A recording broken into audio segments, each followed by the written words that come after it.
ബഹുമാനപ്പെട്ട നാട്ടുകാരെ, നമ്മുടെ കൊല്ലങ്കോട് കൊടുവായൂർ ബൈപ്പാസിൽ കൂടെ കൊടുവായൂർ ബൈപ്പാസ് വേണമെന്ന് ആവശ്യപ്പെട്ട് പല പ്രാവശ്യം ആവശ്യപ്പെട്ടിട്ടുണ്ട്. എന്നാൽ നാളിതുവരെ ആയിട്ട് ഇതിൻ്റെ തീരുമാനങ്ങളൊന്നും ആയിട്ടില്ല. ഇവിടെ റോഡ് ബ്ലോക്കും മറ്റുള്ള കാര്യങ്ങൾ കൊടുവായൂർ ചന്തയിൽ വണ്ടി പോകാതെ മറ്റും 15 മിനിറ്റ് മുന്നാണ് യാത്രാക്ലേശം അനുഭവിക്കുന്നത്. ഇവിടെ വിനായക ക്ഷേത്രമാണ്, അങ്ങാടി ആൽത്തറ വിനായക ക്ഷേത്രമാണ്.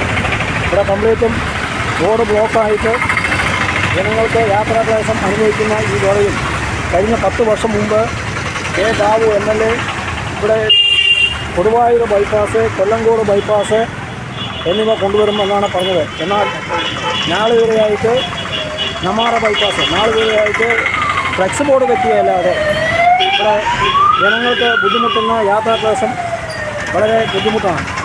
ഈ അങ്ങാടിയിൽ സാധനങ്ങൾ, കായ്കറികൾ, പച്ചക്കറികൾ എല്ലാം ഇറക്കുമ്പോൾ ജനങ്ങൾക്ക് ബുദ്ധിമുട്ട്, യാത്രാക്ലേശം നേരിടുന്ന ഈ പരിപാടി എത്രയും പെട്ടെന്ന് ഇവിടുത്തെ ബൈപ്പാസ് നിർമ്മാണം പുനരാരംഭിക്കണമെന്നാണ് പറയുന്നത്. പണ്ട് മുതൽ കൊടുവായൂർ അങ്ങാടി എന്ന് പറയുമ്പോൾ നെന്മാറ ഈ 10-12 പഞ്ചായത്തോളം ആളുകൾ ഇവിടെ വന്നാണ് പച്ചക്കറി മറ്റുള്ള പലചരക്ക് സാധനങ്ങളൊക്കെ കളക്ട് ചെയ്ത് കൊണ്ടുപോകുന്നത്, നെല്ലിയാമ്പതി ഉൾപ്പെടെ.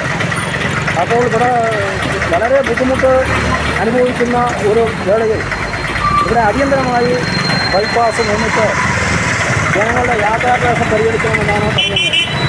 ഇത് ജനങ്ങൾക്ക് ബുദ്ധിമുട്ടുണ്ടാക്കുന്ന പരിപാടിയൊക്കെ മാറ്റി നിർത്തി ജനങ്ങൾക്ക് ഉപകാരപ്രദമായിട്ടുള്ള ഫണ്ട് വെച്ച് ഇവിടെ ബൈപ്പാസ് ഉടനെ അടിയന്തരമായി നടപ്പിലാക്കണമെന്ന് വിനയപുരസ്സരം അഭ്യർത്ഥിച്ചുകൊള്ളുന്നു.